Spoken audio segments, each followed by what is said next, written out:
So, good evening and welcome to East Palo Alto and welcome to the Epicenter.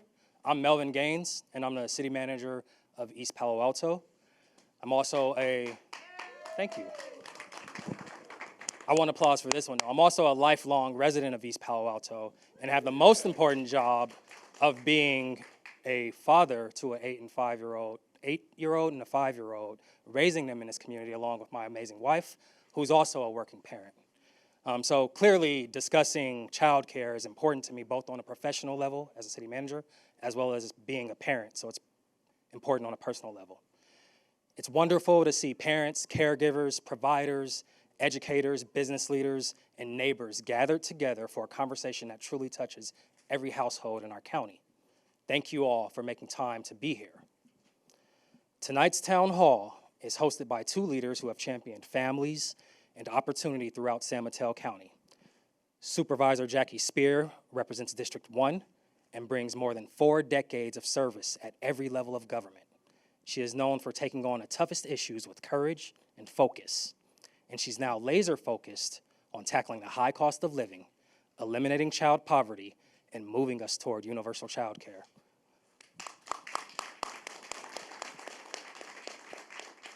Supervisor Lisa Gaucher represents District 4, which includes East Palo Alto, and she's led our community through crisis and recovery as a council member and 3-time mayor. She pairs lived local leadership with regional experience and is committed to safety, equity, and opportunity, especially through housing, health, and education. Welcome, Supervisor Gaucher. We're honored to have these two women leaders who are also grandmothers serving as our supervisors and convening us at Epicenter, a place where young people create, learn, and lead. This building is a reminder of why childcare matters. When children have a safe, nurturing place to grow and families have reliable care, potential opens up at home, at school, and across our local economy. Let me frame this conversation with a simple truth. Childcare is essential infrastructure, just like roads and water pipes. It's what allows everything else to function. When childcare is available and affordable, parents can work, businesses can hire, and kids receive the early learning that sets the foundation for lifelong success. When childcare isn't available, families are forced into impossible choices, cutting hours, leaving jobs, patchwork care, or going without care at all. That's not a sustainable system for families, for employers, or for our community. We also know the numbers rarely add up for the people who make childcare possible, our providers and our early educators. They shoulder the high costs, rent, staffing, supplies, licensing, while keeping tuition as low as they can for our families. The result is a fragile ecosystem where wait lists are long, wages are too low, and classrooms close when we need them most. If we want high quality care, we must value the workforce that delivers it. So, what can we do together? Tonight is about listening, learning, and lining up practical solutions. This town hall is also about respect for the expertise of parents who navigate care every day, for the providers who open their doors before sunrise, and for the public servants and partners working to stretch every dollar. We won't solve everything in one evening, but we can leave with shared direction and a sense of possibility. Here in East Palo Alto, Mr. Moody, we know what's possible when we work together. We face challenges head on and built solutions grounded in equity and community voice. Childcare deserves the same approach, practical, creative, and relentless. Thank you again to Supervisor Spear and Gaucher for bringing us together, to our providers and educators for the love and skill you bring to your work, and to the parents and caregivers whose insights are indispensable. Most of all, thank you to the children who inspire us to do better. With that, please join me in welcoming our host, Supervisor Jackie Spear. Thank you for your leadership and your unwavering commitment to families and children.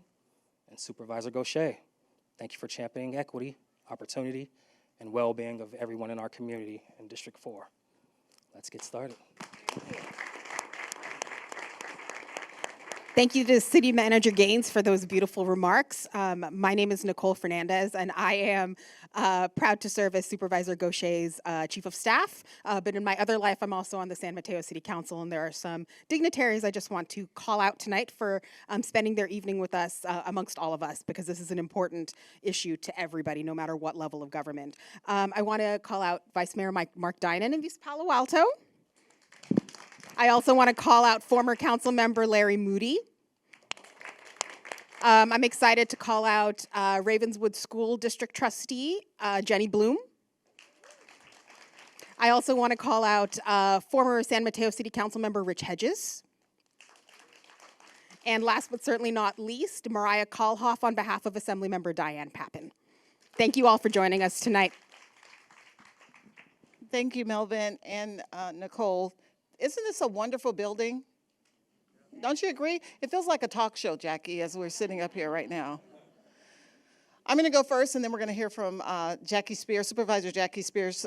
This is really her dream. Child care crisis is something that you've been working on for some time. Good evening, and thank you so much, Melvin, for the warm welcome. It is so great to see so many familiar faces. It's nice to be home. I'm excited to hear from families and providers about their experience with child care. But before I begin, I have a few people I want to thank. Nadine and the staff here at Epicenter, thank you for allowing us to be here today, for opening up your doors, and for being a partner. Thank you for creating the space for our youth, our children, because there are children here and we have daycare spaces. I want to remind parents, please pick up your children immediately afterwards.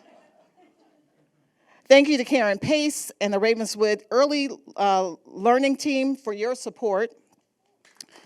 Thank you to Raphael and the entire Redwood City Together team for stepping up with volunteers. I want to thank our colleague Emma Gonzalez and the entire OCA staff for your hard work behind the scenes.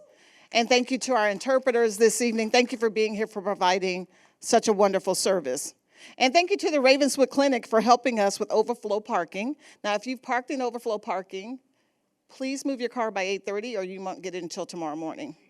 8:30. I think, is that right, team? 8:30. And then we want to thank La Consuela for providing the light dinner. Hopefully you've all had an opportunity to have a burrito from La Consuela. If you haven't, please do so.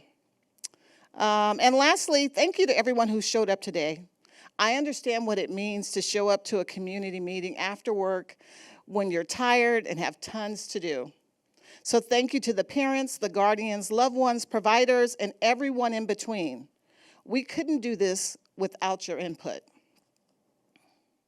I want to share two important things with everyone here tonight. First, we all know these are challenging times, and yet in the middle of it all, you chose to spend your evening with Jackie and me. That means so much, and I truly appreciate you being here. Second, I want to be clear about privacy and safety. This is a safe space. The attendee list is completely confidential and will not be shared with anyone outside of this room. The issue is deeply personal for me. As an active grandmother to an almost 5-year-old who I can hear playing in the back room, I've witnessed firsthand the challenges my daughter has faced, and I want to acknowledge my daughter who is sitting on the front row here. Hi, Brittany. But I've witnessed firsthand the challenges that she has faced in securing reliable and affordable childcare. What we've experienced as a family reflects the reality of thousands of others in San Mateo County. Today, only 31% of children ages 0 to 12 with working parents have access to licensed childcare spaces, which means nearly 7 out of 10 have none. Just this month, my grandson started transitional kindergarten, an exciting milestone for our family. But in the week and a half before school began, my daughter and I had to piece together childcare plans to make sure he was cared for while we both managed our work responsibilities. And even today, on a minimum day, my daughter had to go pick him up at 12:30. Luckily, she has a job that allows her to bring her child to work when that's necessary. But that is a gap that is happening in the childcare space. That juggling act is not unique to us. It is a daily reality for countless families who are left piecing together informal arrangements, relying on relatives, or stretching themselves thin because affordable license options simply don't exist. This is why I feel strongly about addressing the childcare crisis. My story is just one example of how the shortage strains families, but the number shows the urgency. Without meaningful investment and community-driven solutions, too many children continue to miss out on the safe, nurturing care they deserve. I want you to know I live this along with you. My grandson is the light of my life. Everybody knows that. And he is the one reason I feel so strongly about this work. He reminds me every day why it's so important to build a future where every child can thrive in the care that's best fit for their family's needs, where parents, grandparents, and guardians don't have to face the struggle alone. Supervisor Spear and I have been in this role for 7 months, or is it 8 months? Probably 8, probably now. And during that time, I've learned the best policy comes directly from the people living the challenge. That's why our approach tonight is to listen. Listening to families and providers to understand their needs rather than making changes without your input. At our last town hall in South San Francisco, we heard from home-based childcare providers who still had slots open. This insight is crucial because it shows how we must do better to bridge the gap between families seeking care and providers who really need the help. The numbers tell the big story. San Mateo County meets only 73% of the estimated need for licensed childcare, leaving nearly 9,000 children without access. Too many families, especially those with infants and school-aged children, struggle to find safe, reliable, and affordable options. This is more than an inconvenience. It is a crisis that puts enormous pressure on working families and highlights the urgent need for strategic investment and innovative solutions. We have the data that gives us a part of the picture, but it can't capture everything. I am now going to stop here because I know that we have Jackie who has a lot to share as well, and then I will come back and talk about the next steps. Well, good evening, everyone. I'm thrilled to be here and thrilled to be working with my colleague, Supervisor Gaucher, on this issue. I'm very proud of this facility, and in part because I serve on the board of directors of Epicenter. And we are every day trying to make sure that this facility is going to be there for the community for the foreseeable future. So we're thrilled that Nadine and the team allowed us to showcase how fabulous this institution is. If you haven't brought your kids here, shame on you. On the weekends in particular, there is every imaginable art activity, whether you want to play the drums or be in a choir or learn photography or art. There's something for everyone here at Epicenter, so I urge you to come back. This is an issue that I've cared about for a very long time, and it's epitomized by this young man who's sitting in the front row, very quietly looking at books with his mom. And it's exactly what we want children to be able to do, to be part of the community, but also to learn and do so in an environment that is thriving. I used to have a poster in my office of a balding politician that looked like it was election night. And it was a poster from the National Children's Defense Fund. And the quote on it was, "Don't you wish they cared as much about kids after they got elected?" And that's part of the problem in this country. If you go anywhere else in the world, in an industrialized country, there is universal child care provided. You get a full year of parental leave, and then you have universal child care for your children. So in many of the Nordic countries, they're committing, $30,000 per child per year. You know how much the United States spends per child per year? $500. It's shameful. So we live in the most expensive county in California and the fourth most expensive in the country.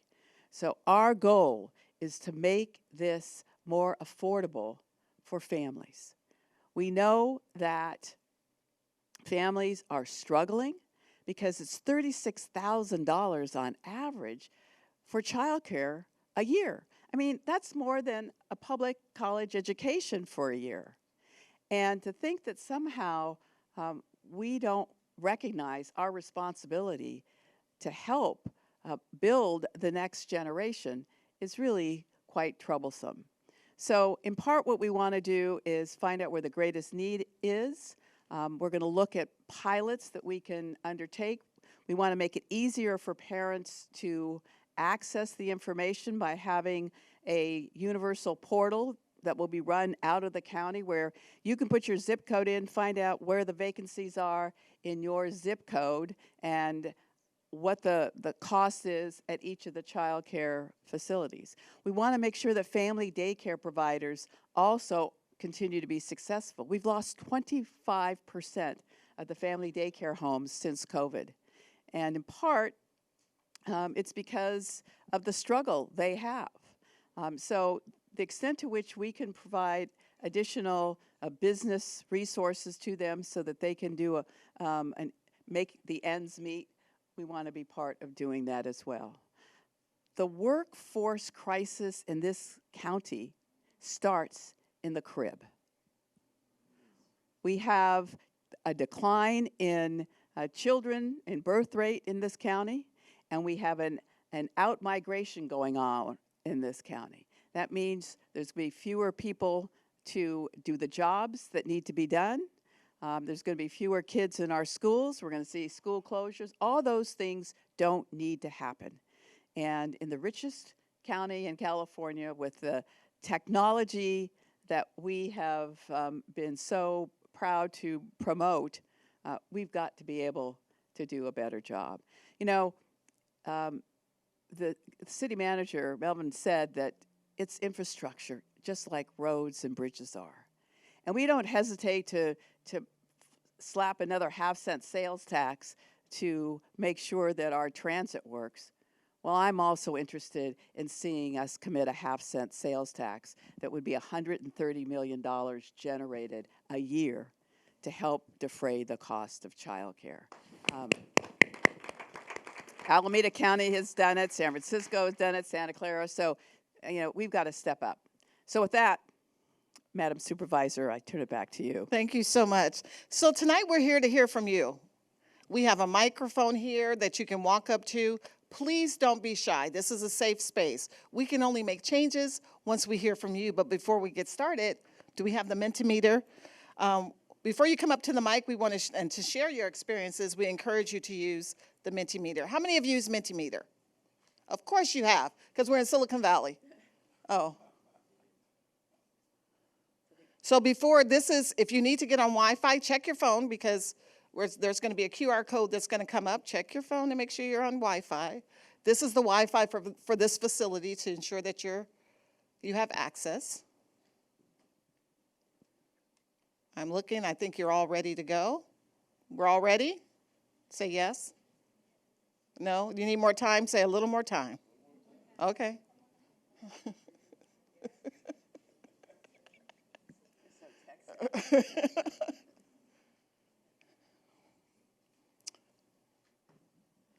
All right. Are we ready? All right. I think I hear another no. Okay. Okay. We're ready. Okay. So this is the Mentimeter. If you could take a picture of the QR code, it will let you in. Does everyone know how to scan a QR code? If you don't, look to your neighbor knows. And then you touch the little yellow. A yellow button? Normally it's a little yellow button. So you're on the screen, Mentimeter. And there are going to be some questions you can answer. This is going to help us as well.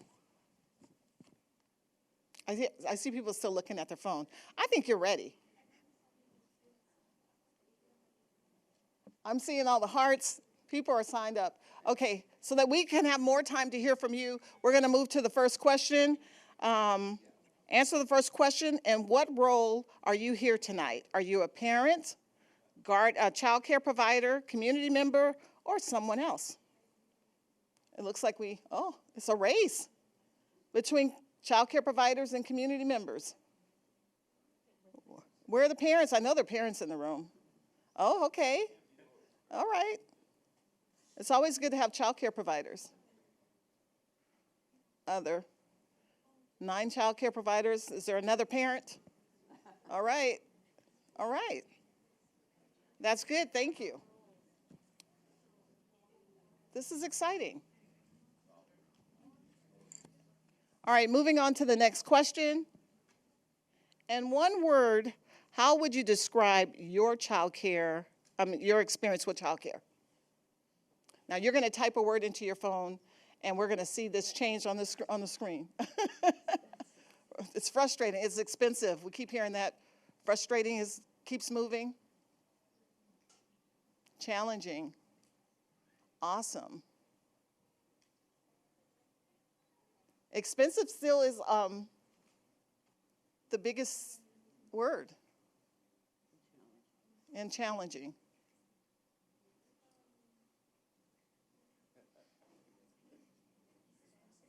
Someone said awesome. Are you taking care of your child at home?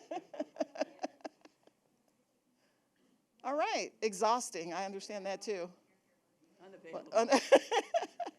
I love it. Well, thank you. This is, you can take a picture of this, but this is what we are seeing. So we see that it is expensive, and that's what we're hearing across the board.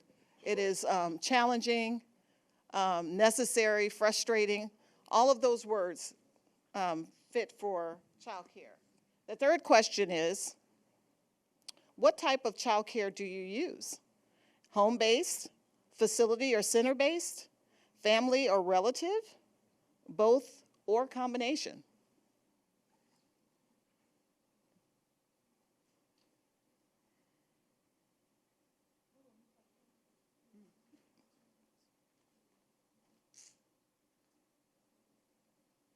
All right.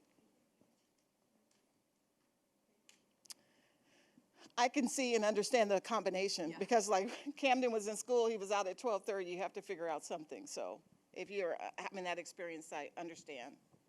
All right.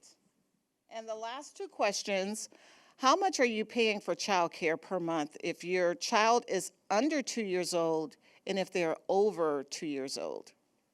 Are you paying $500, $5 to $1,000, $1,000 to $2,000, $2,000 to $3,000? Good grief.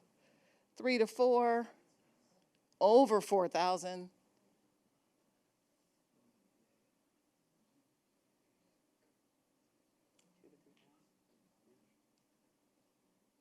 $2,000 to $3,000 for many. But I see one with over 4,000. That's a lot. Thank you for that exercise. Now is the time that we are going to invite you to the microphone. We want to hear from you. We want to hear from those who have experiences with child care, parents, child care providers. We're the family providers as well. We always want to hear from you as well. Who's going to be the first one? Who's brave enough to step up to the mic and tell us about your experience? Come on to the mic here. Thank you. You want to state your name and what do you want to hear, Jackie? Whatever they want. Be careful.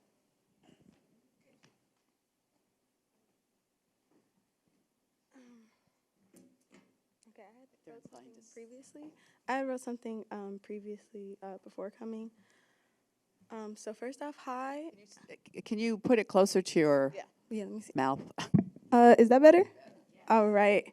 Okay, so hi, I'm Tyree Nelson. I'm a single mother raising my toddler in East Palo Alto, actually right around the corner from here. And childcare has been one of my biggest struggles. I have a 2-year-old, and I've noticed in the home that I'm in new creation homes with other mothers, young mothers, ages ranging from newborns to like 5 years old.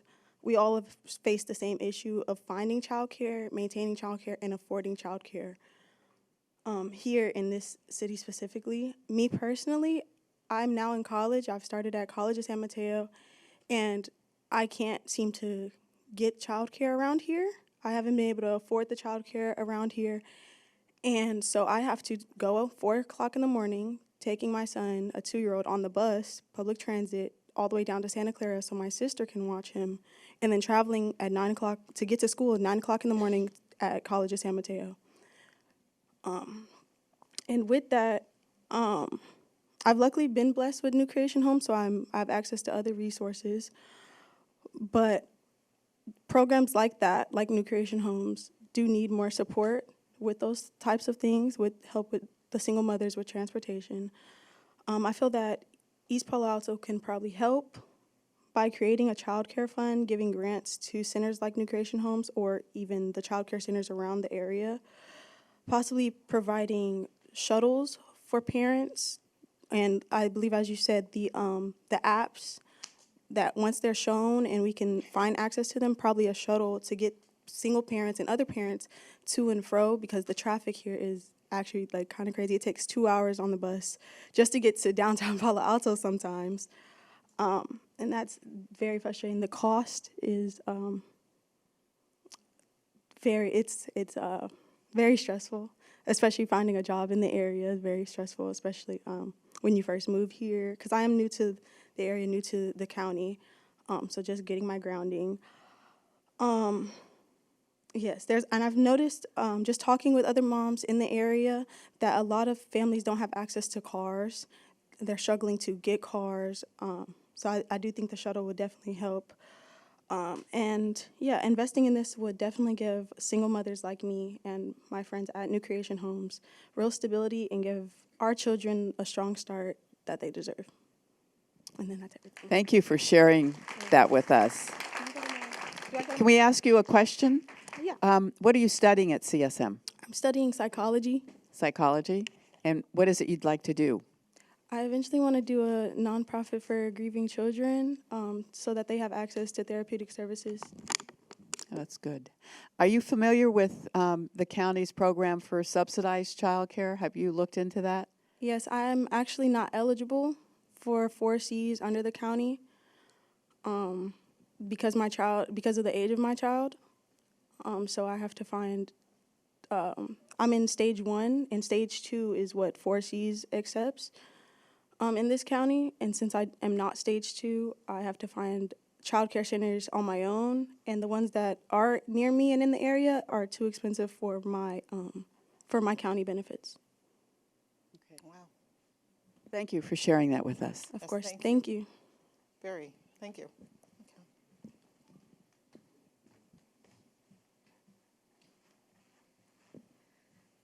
Good evening. First of all, thanks for hosting these town halls. They make a big difference and hopefully will make more of a difference in our county. I think that this work is a continuation of a project I worked on with NovaWorks back during the pandemic, where we were looking at ways to help families it was for the county, ways to help families either in economic development or child care. There were many things that came out of it. I'm sure you've seen that master report. My name's Karen Rout. I live in Redwood City.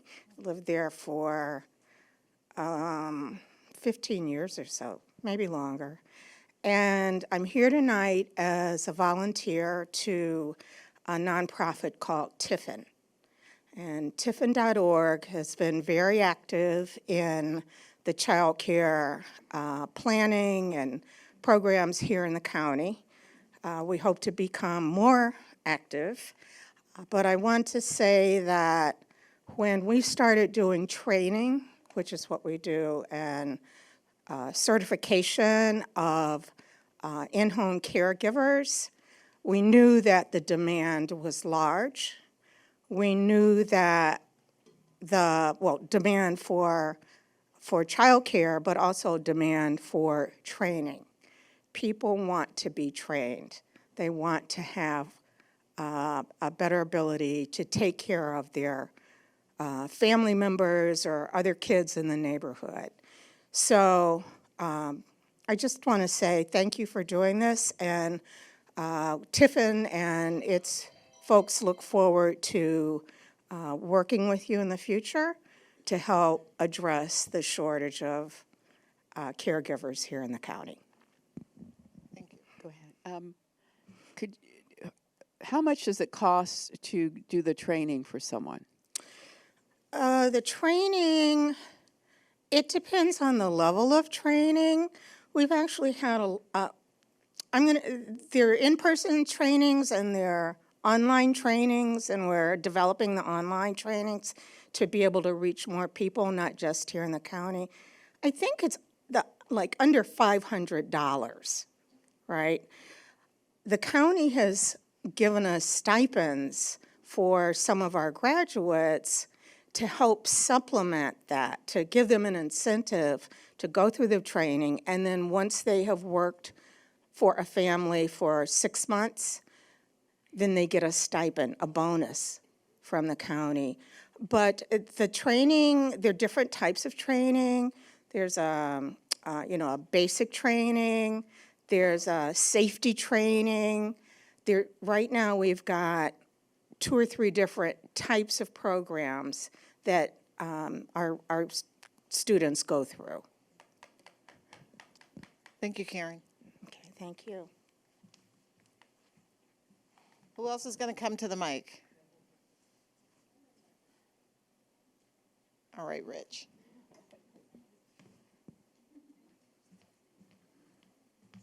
Well, I grew up in an inner city neighborhood with family around, and nobody ever was short on childcare. None of us had cars. We all walked to public transportation, which was a half a block away. Had the bodegas, the obligatory in a working class neighborhood, 3 or 4 bars, that kind of thing. That you didn't really need to go outside the neighborhood, and your childcare was in the neighborhood. But I came up here for a different reason. So the Bay Meadows Park, and our master plan for that is a child care facility. And you struck a tone in my ear with that $130 million. And I love to have the county partner with the city in putting that child care facility together because it's right by the train station. And mothers don't usually take public transit because it's too far away from child care. But this would be a perfect spot. So that's all I'm going to say tonight. Thank you, Rich. I know there are mothers, you're just like, don't be afraid to go to the mic. It's going to be okay. We can come stand with you if you need help. I'm going to start calling out people.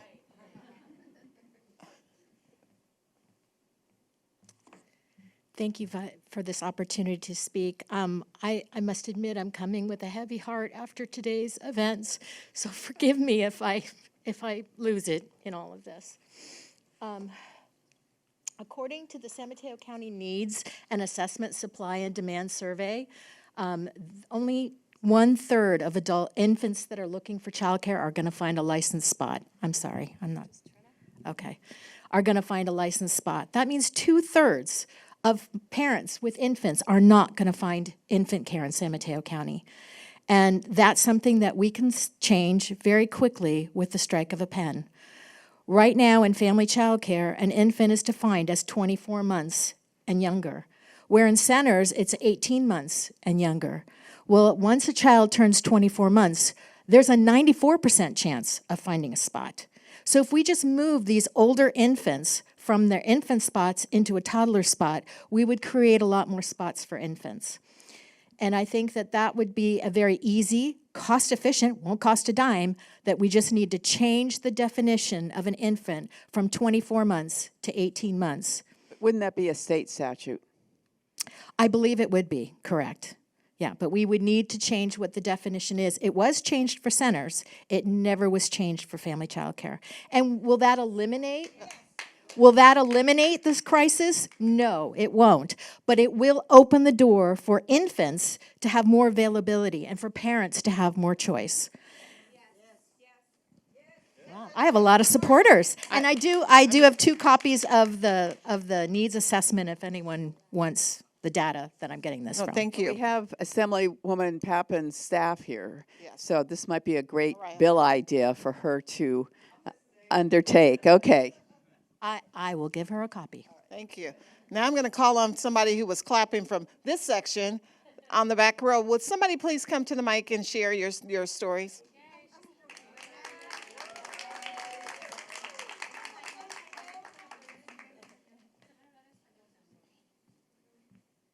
Good day to all of you. My name is Mayra Cardenas, and I do run a family daycare place at locally in the area. And yeah, that is one of the breaks that we really need to be able to provide more services to our families is to lower the age. If it is safety, then allow us to hire more assistants so that we can provide a safe environment for the children and be able to provide our services to more families.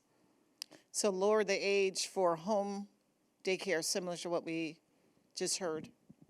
In the centers, In the yeah. center. Centers, I believe, is 18 months, Okay. and we are 24 months. Yeah, that should be an easy fix. Right. Mariah. Who has the, I mean, it's equity, right? well, we don't necessarily go by ratios. Well, I guess that's my understanding. Yeah, the license require us to have, well, it depends if it's the small license is up to 8 children per one caretaker. The large license is up to 14 with 2 teachers. Okay. Yeah. Do you have any vacancies right now for 0 to 2? No, and I have a long waiting list And you have a long waiting Yes. list? Okay. for the little ones. And it's so sad because you would love to be able to provide the services that the community is asking and needing, and we can't. It's very frustrating. You know, it's in North County where we had our first town hall, a number of the family daycare homes had vacancies. So it varies from community to community. Right. It's good for us to know. Thank you. Yeah, you're welcome. Can you raise your hand if you're a provider and you have vacancies? All right. Raise your hands. All right, so that's good to know as well. It's more reason why we need a universal county portal so that people can go online and easily see where the vacancies are Yes. and can apply. Anyone else next to the mic? Thank you so much for sharing. Please keep it coming. Can somebody lower the mic? Well, I'll move. Or- You can see me, and then I have a strong voice. Hi, my name is Connie Rodriguez. I have in-home childcare. I run it from my home in Redwood City. And just to clarify, we do have requirements, and the rule is 4 infants to 1 adult. If we have small in-home childcare, which we can care up to 8 kids with an assistant, 6 kids by ourselves, but it will be 3 infants and 3 toddlers or older kids, which is very challenging, right? I have a large license which allows up to 14 kids. I have an assistant which I pay full time, and she's with me the hours of the daycare, which the daycare is open. Right now, I have, out of those 14 spaces, I have eight spaces full. I have 4 infants, and I have 4 preschoolers. This is, out of those 8 kids, 6 of my kids are subsidized from 4Cs. And I am telling the whole story because it's a struggle. It's very challenging to run a business where kids, it's not, you don't run a store. If you are low in groceries or whatever, well, you just sell what you have and you buy when you can. Here, no. You have to feed those kids. You have to have toys. You have to give them good quality care, which I have to keep my assistant the full time. I have to pay her the 8 hours, and I have to pay her a competitive wage, right?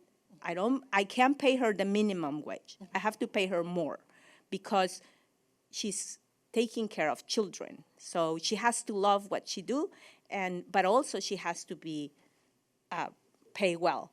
So it's very challenging with subsidized children because we take care of the children for the month, but we don't get paid at the end of the month. We get paid 18 days later. So Is we that take state care. or is that local? That's Forces. Forces is the Yeah, no, and agency. actually the representative is here. Yes, Forces is the agency that works with the state. So they get the money. So they don't get paid, they don't pay you until they get the money from the state. I don't know how that works. Is that how it's working, David? So I just finish. It's very challenging, and yes, it will be a good solution to lower the age, but that is something that has to be through a process, right? And we also have to maybe go to, instead of a family child care of different ages, maybe then we are just going to have 0 to 2, because we're going to have a lot more toddlers, a lot more little kids, and we don't have time then now to give the other kids a curriculum for preschoolers, so now they are ready for kindergarten. There is a lot of things the child care providers, in-home child care providers, have to juggle, and we are like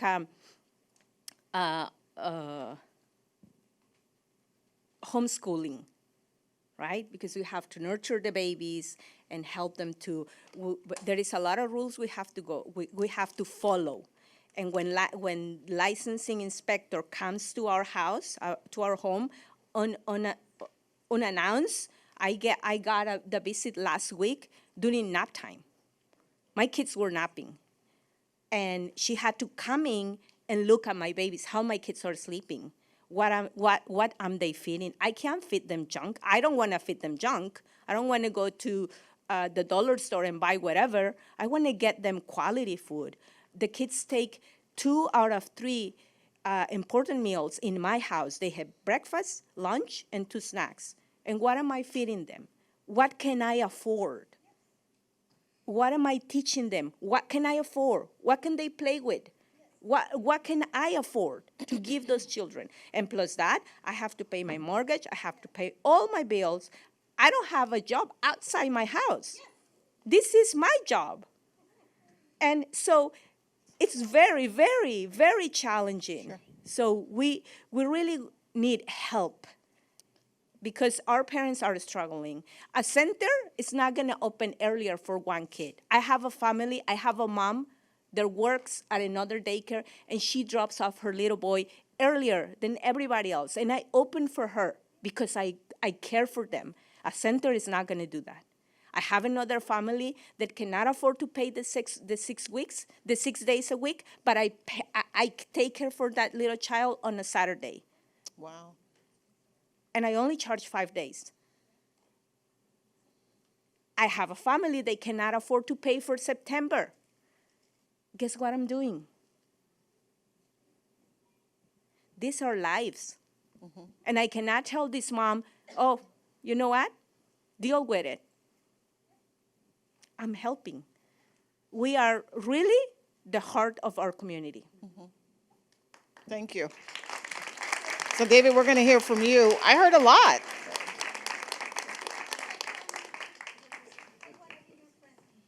Can I take the mic? Yeah, please. It's on, so it'll.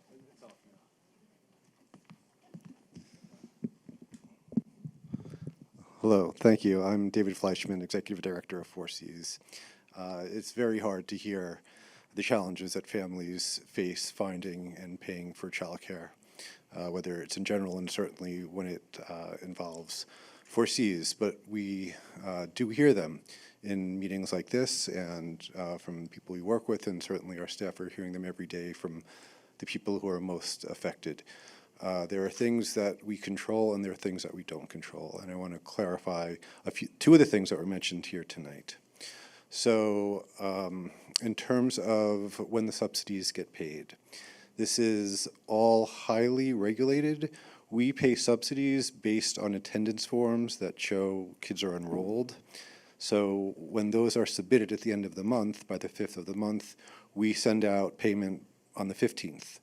And for people who are not able to get it in by the 5th, we do a second run on the 27th. But payment and the subsidy is provided, is paid after the care is provided. There has been discussion and potential legislation to pay for child care in advance, but that is not the way the state requires it right now. We have to pay based on the attendance forms that come in, so those get processed, and we pay, again, by the 15th of the month. So there's a 2-week lag then, is that what The situation is? There's at So- least 2-week lag, yes. So what if the county was in a position to front the money earlier so you could pay them earlier? That would be great. We would love to do that. There'd be all sorts of financial issues of reconciliation and whatnot. We would love to be able to do that, though. It is not something that we have any freedom to Yeah, it do doesn't right seem now. fair that you provide the service and then you don't get paid, I mean, until A 2 weeks later. reimbursement model does not Yeah, work well, when there's but it's a not. reimbursement model. It's one thing to have a reimbursement model where you fill out the forms and then you get the check. But you're filling out the forms and then waiting 2 weeks to get the check, right? Once they come in, yes, we take until the 15th to be able to do the run. Is this a paper process or can they do it online? It's both. It's both. So some providers prefer checks and others do direct In deposit. terms of filling out the forms for reimbursement purposes? The attendance forms come in, they're paper right now. Now, but can they be online? Is there some restriction on? No. We can accept, well, it is possible to accept electronic attendance forms. We have to put that system in place, and then we could do that, yes. Yeah, I think that would be helpful to look at the electronic. We're in the innovation economy. This is Silicon Valley. We should be able to get to a point where we can do some things electronically, and hopefully that would help speed up the payment. Reimbursement, I understand, is a struggle in general, but would love to figure out how to help more. And I'm looking back at the providers. So you don't get paid for the food, or is that's not covered? That's part of the payment, right? Part of the subsidy. The subsidy It's about $1,400 per child. it depends on 0 to the age 2. and, yeah. Okay.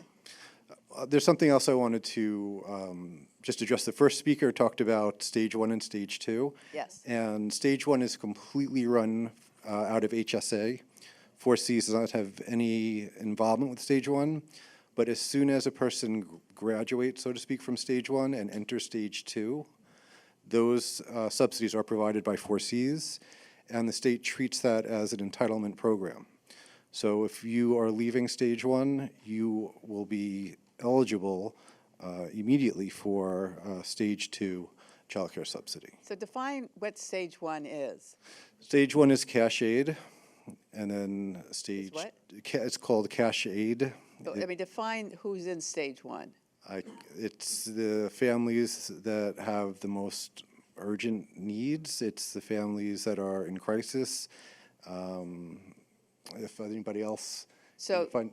I have a customer that both parents are in jail in cancer. Okay. Okay. Incarcerated? So if they're stage 1, then you would think that they would get the resources easier than stage 2, correct? Well, again, Human Services, I think, provides subsidies. They provide all the stage 1 Okay, so we need to benefits. check that out. They provide all the stage 1 benefits. The subsidies that we provide begin at stage 2, and as soon as someone leaves stage 2, they are eligible. Okay.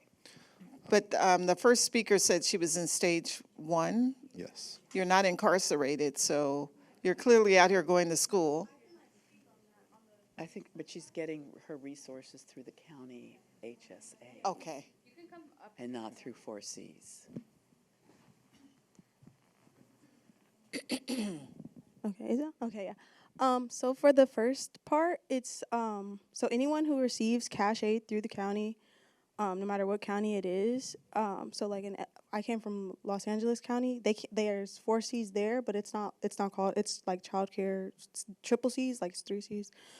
If you're in the first stage, regardless, so like just single mothers, people who are under the income requirements, they don't if you get cash aid from the county, so if you qualify for cash aid through the county, you automatically, well, I believe, are not qualified. If you get cash aid, from what I was told, you don't qualify for 4Cs at all because you get cash aid. It's cash aid. I thought it was cachet. No. I was having a hard time figuring this out. I've tried so hard Why to was speak someone better. incarcerated being cash aid? Thank you. Yeah. Thank you. So there's work to be done, for sure. I see a hand raised back here. Yes, you in the back, standing up, in the white shirt.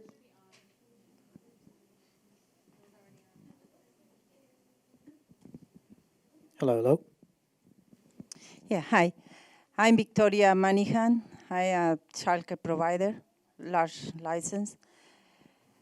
I wish I can have 12 kids from forces, but if I do so, I go broke in a month. She'll go broke in a month if she had 12 kids from 4C. Okay, to clarify, private parents pay me the first of the month. And as some providers say, forces is paying us like a month and a half behind later. A question that I'm always been asking is, who set the rates that we get paid from forces? That's the rates. I know the centers, because I used to work in a center for a long time, they get paid like, let's say, what is the rate now for a center? It's like $2,300 for a center, for an infant. Per infant, 2,300 per infant. I can't confirm. Is that Correct correct? me and I'm wrong, please. Is this subsidized? Is that what you're saying? Yeah, for forces kids, subsidies. At my family daycare, they pay me $1,700, $600, $1,700. Depends on the attendance on that child. When the parents pay me for a private kid, they pay me at the beginning of the month, and it covers the whole month. If the kids is sick, if the kids go on vacation, I get paid already. Mm-hmm. Forces don't do that to me. The private parents pay me my vacation week because I'm working. I'm taking care of the kids.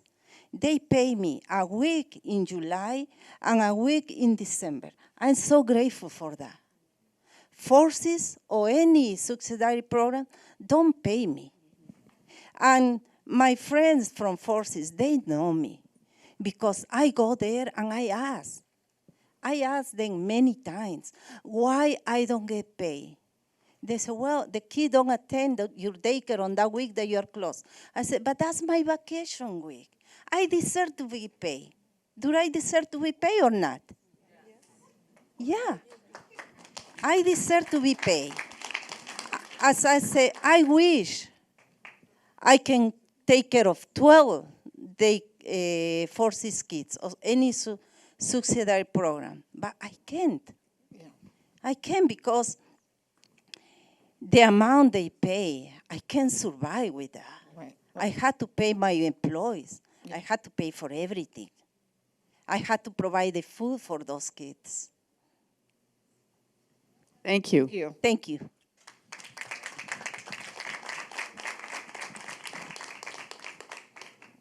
Well, I'm in agreement with the speaker. The rates that 4Cs pays are not anything that 4Cs decides. They are dictated to us by the state. They are very inequitable. Centers do get paid a higher rate than family child care, and they get paid a higher rate than friends, family, and neighbors. We do advocate with our partners to increase the reimbursement rates. I'm so happy for your leadership and your actions and intentions to bring in greater funding. In San Francisco, they're able to pay a higher rate to everybody. Yeah. So the reason their centralized eligibility list works is that all the providers agree, we will accept this rate, and it is higher than it would be otherwise. It is, again, not our decision to pay a certain amount. It is not our decision to say you don't get paid when you don't provide service, so you do get paid. We follow what the regulations are. And another issue that we hear, and it's very troubling, is how long people wait on the eligibility list for subsidies. And yeah, you can clap or boo, or I mean, it is terrible. It is horrible. We have to enroll based on lowest income first. We don't get to decide what order we enroll families. We don't get to say you've been waiting too long, so you get to the front of the line.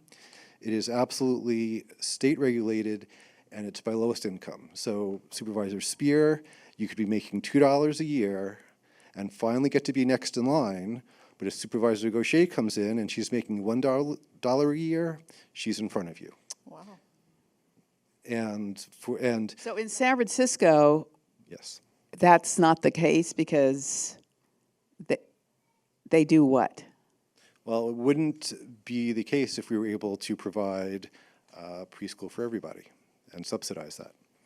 Then it wouldn't be the case at all, because everyone would have access and equitable access to childcare and early childhood programs. So if you could wave a magic wand, and with All right, you guys $10 million a year, fix something that is the most egregious, what would it be? Well, with $10 million a year, so as I think you know, last year we administered 27 million. This would be in addition. So in If addition, we earmark $10 million a year for childcare in San Mateo County to begin in a pilot of some sort, okay, so what would be? So I'm saying 10 million is a ton, and we all agree that 10 million is a lot of money. But in terms of moving a system or helping a large population, it will not go very far. One of the first things I would do. That's what I want. Is it's the cachet that I bring. One of the first things I have a lot of cachet. That's true. One of the first things I would do is to bring back something that we used to have in this county, and it was called the Centralized Eligibility List. And the Centralized Eligibility List means that families fill out one application. So that's what we're going to do for sure. One application for every program that is a part of that. So instead of filling out different applications with programs and one for 4Cs and being on wait lists, it is a single application. In addition, it is one application for both subsidy programs. Our subsidy program is the vouchers. The state subsidized contracts are a whole different program. This would unite them. It would be a single subsidy system that is integrated, that we would be able to say, you qualify. We would, as we do now for our vouchers, and as every center now has to do independently, we would have that application for childcare programs. We would have that subsidy application, and that single application would qualify a family for anything that is available here in the county. And if we do San Francisco, we get to pay the higher rates so that providers can actually survive caring for kids. So much time. No, thank you. Go ahead. Do we have to get some exemption from the state in order to do that?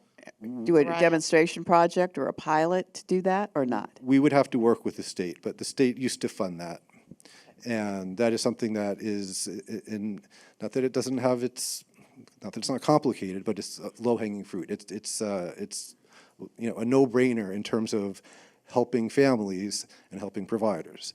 And if we can pay them in advance, even better, because who has money to support 14 kids for a month and then Yeah. That's unfair, just fundamentally.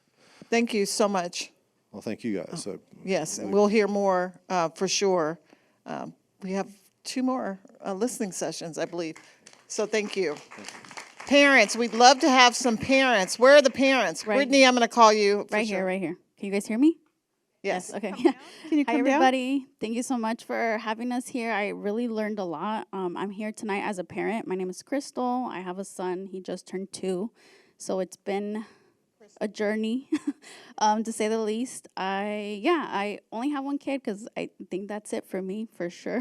Especially, going through this childcare journey.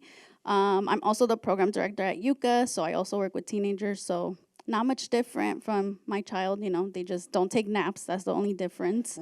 But I'm very blessed that I'm able to take my child to work with me 3 days out of the week. So you'll probably see him outside with the chickens. He loves to be outside with them, and like all of his stuff are everywhere. So I'm very blessed to be able to have that. But it's also really hard sometimes because, I work with teenagers and I'm in charge of the programming. So having to like structure my day around everything is very challenging. So if you're in there between 12 to 2, he's probably napping. So all my coworkers are like super quiet and it's like right before the teenagers get here. So for now it's kind of working. Other than that, I am blessed as well that I do have a village. So both my mom and his parents help us a lot as well, and our siblings. And I live fairly close to Yucca as well, so I'm able to just be in the community. So I really also want like reliable and affordable childcare to be here in the city as well. It's really important for me for my child to grow up in East Palo the same way that I did, and I don't want to have to send him elsewhere. So it's a challenge every day. Today actually was one of those days. Usually his dad is off on Wednesdays, but he had to go into work today. So we were like scrambling last minute last night about like, okay, like what are we gonna do? I had a lot of meetings today, so I couldn't take him with me. Luckily his mom was off, so he was able to be with his grandmother today, and he was actually supposed to be here, my partner and our baby, but he had a long day, so he had to stay home with him, feed him and do all of that. So yeah, I've also worked at a daycare before based in Palo Alto. So like it's interesting being on this side now and like how it feels as a parent. And I remember at that time, like a full-time child was $2,500. So, and that was like right before COVID. So I can only imagine like what it is now. And like, now that I think about it, I'm like, people were paying like extra rents to have their children in like a daycare. And I'm like, how did they do that? And like, they were there like the whole day, and like, and I think especially now being on this side, I'm like, when I am closer to, finding what the right thing for me is, I would also hope that like we're taking into account the childcare workers and the directors, right? Because I've also been there and like needing like a livable wage as well. And like us being a small team, like I remember when one of us would be sick, that was also something that like harmed the rest of the team. Like, okay, like now we're scrambling, like who's gonna cover lunches, who's gonna be in charge of like the naps, who's gonna, so I get it, right? So yeah, I'm just here to also like advocate for on that side because I've been on that side as well. And everybody that goes into childcare, it's because they care about children, right? And it's like, it's a very special bond that you create with these children that are with you more than they are with their parents, unfortunately, because of, the way that society is set up. So yeah, like it's just very disheartening that like it's a struggle that a lot of people are going through. And especially now myself, that I'm gonna have to start thinking about like, okay, like what is gonna be sustainable in the long term? And like when I do transition out of my current job, like how is that even gonna go? Like he's not used to being with other people either. So yeah, that's also like something that like I'm thinking about. But thank you so much for listening, and like I just appreciate hearing everybody's perspective tonight. Crystal, thank you so much.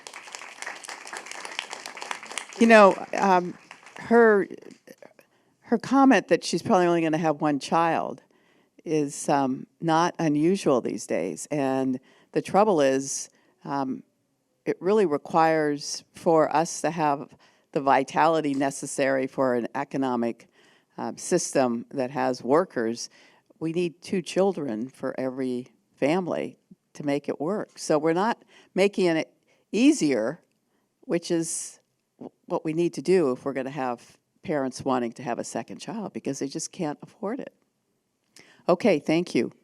I think there's a mic here, and then Nora's going to talk. I don't know if. Hi, I think I'm at the last 5 minutes of Camilo being in the room. I know there's a lot of room. There's a lot of people in the room that I really want to hear from and that have a lot to say. So please speak. I'll say something that hasn't been said. As someone that supervises and is growing a team professionally, I struggle with the parents on my team because I see their potential, and I want to pour into them. They want to pour into their careers, and a lot of times they have to think about whether that's something that works with their childcare availability, their schedules. There's a really great event. I want you to speak. We want to hear from you. I can't do it, right? And so their voices aren't heard in a lot of spaces because they have to prioritize their children. And it's mostly the women on my team, not the men on my team that are that are also dads. And so this is also about the growth of women in the workforce. And we're just not going to be the same county if we don't take care of this. Agree. So thank you. Thank you. You know, there's new data that just came out, and in 2 years, we've seen the number of women leaving the workforce jump from 15% to 25% because of childcare issues. And to everyone that's helped take care of Camilo while I've been at work, some of you are in this room, thank you. Okay. Okay, everybody has this, right? Okay, Yes. you said, voy a hablar en español. Hola, buenas noches, mi nombre es Isabel, soy un miembro de la comunidad. Como ven en mi bata, tengo un daycare. Gracias por estar aquí. Tenía que notarse que a alguien le importaba. Gracias.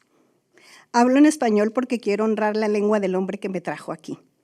También, esta comunidad es una gran mayoría hispana. Pregúntele al mayor y al vice mayor cuánta gente habla español en East Palo Alto. Mi punto. En la pandemia no cerré un día. Thank you for Forces. Sin ellos no lo hubiera logrado. Forces pay me. Toda la pandemia, Forces me pagó. Gracias. También el Estado hizo unos préstamos, unos grants a los que tuve acceso. Muchas gracias. Junto con mis padres salimos adelante.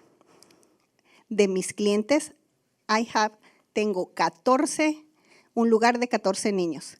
La mitad tienen programa de Forces o del Estado. ¿Por qué? Porque gracias a Eastside College Prep, que está en the Middle Street, este año pagué por mi hijo en el colegio $98. Carísimo. Mi daycare está en la calle Clark, al lado de la primary school, que está cerrando. También ese es un problema, pero ese es otro. En lo personal, yo necesito que la ciudad controle la velocidad en la calle donde estoy. A veces temo por la seguridad de mis padres cuando están echando de reversa para irse. A veces salgo con esta bata y con una cara de señora enojada y le digo al carro qué va a pasar.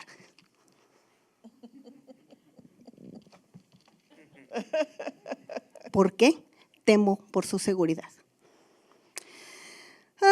¿Por qué estoy aquí?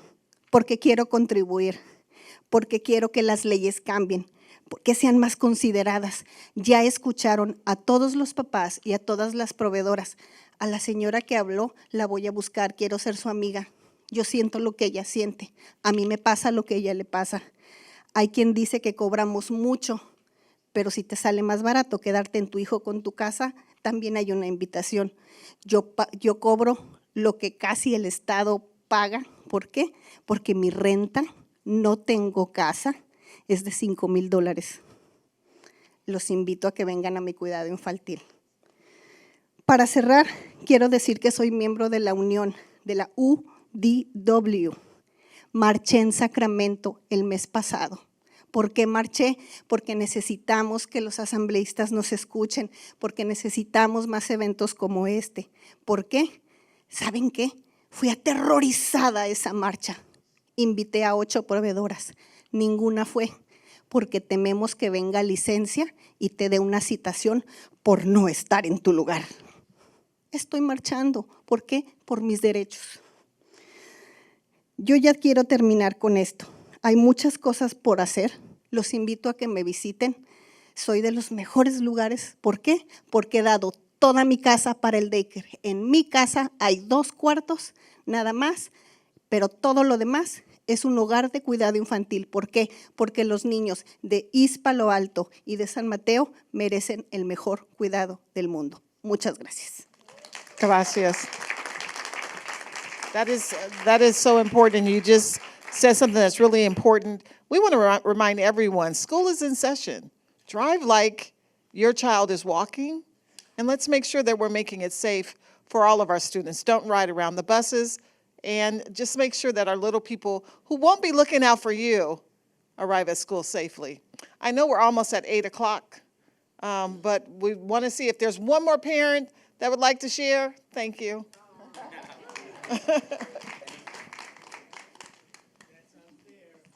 I know, but it is what it is, Michael Francois. I have the mic. Hi, everyone. My name is Brittany Gaucher. No relation. No, I'm fine. Basically, my experience, it would be helpful if there was, I don't know where this information is, but when you're born, like there's no manual.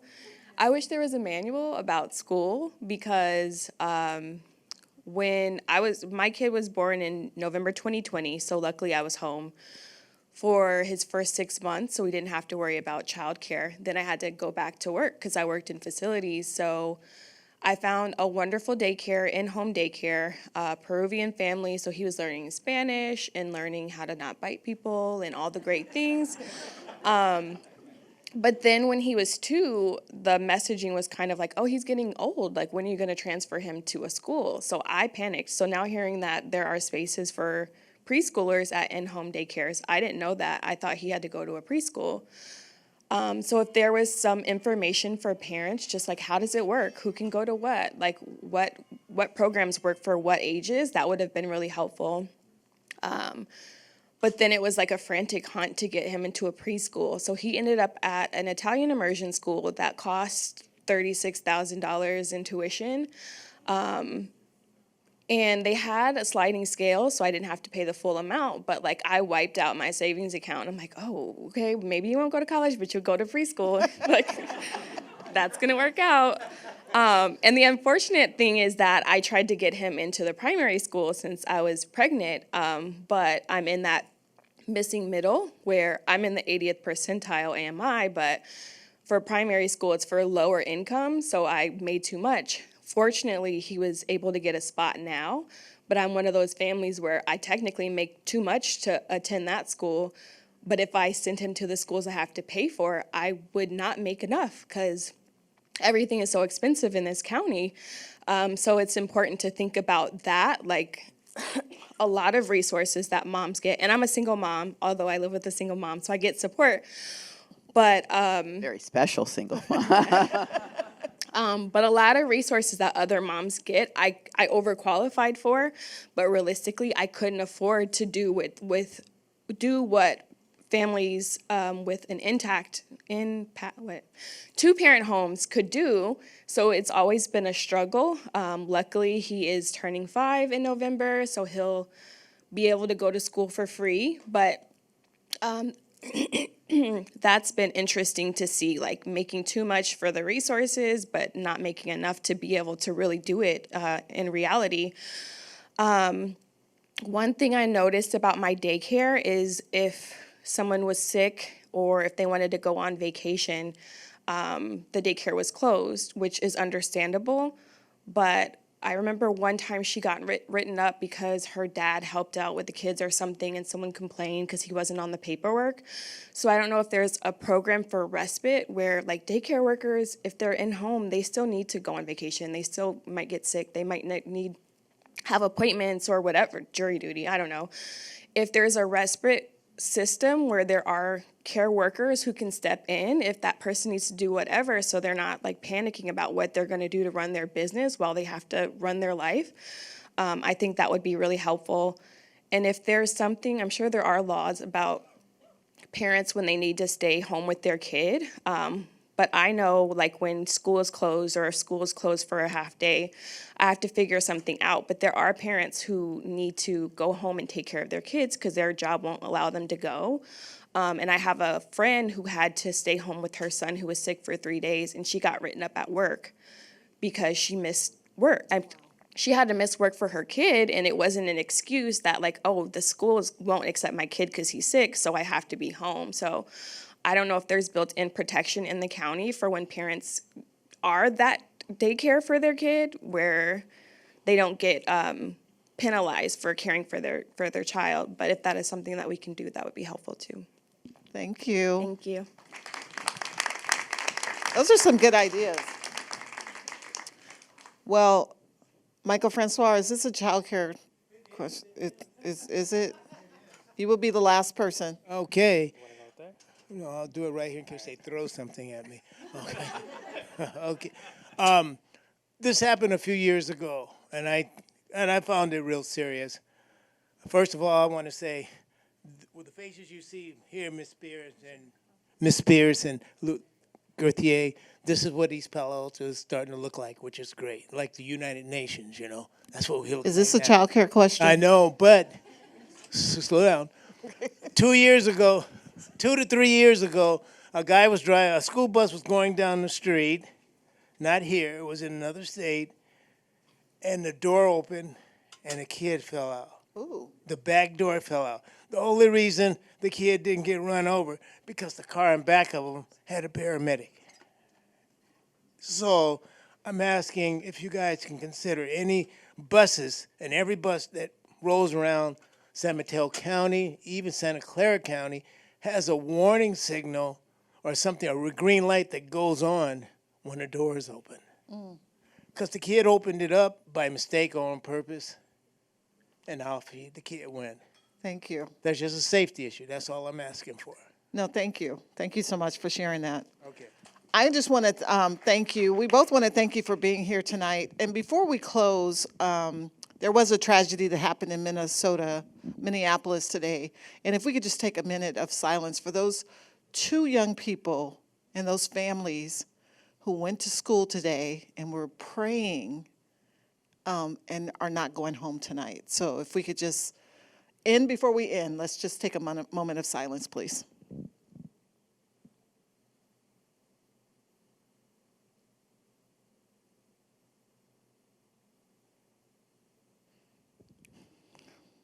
Thank you for that. Families should be able to send their children to school and know that your children are going to come home. You should never have to worry about your children and where they are. And while that's out of our realm, we are here to continue to have conversations about childcare, because that too is important, to have a space to be able to go to work and feel comfortable knowing that your child is going to be taken care of. Jackie, do you have anything that you want to share? I just want to thank you all for coming out. I know you all have busy schedules, and we've learned a lot tonight, and we thank you for all the information that you've provided us. And we've got more to do. And the good news is that you have a commitment from the Board of Supervisors in San Mateo County that we're going to make this a huge priority moving forward. And hopefully you could help us by sharing your life experiences with others. People don't understand, first of all, how expensive childcare is, nor the challenges of providers, and yet we don't think twice about spending 6 times as much money on those people who watch our money than we do on those who watch our kids. So we've got to change those priorities. Thank you all.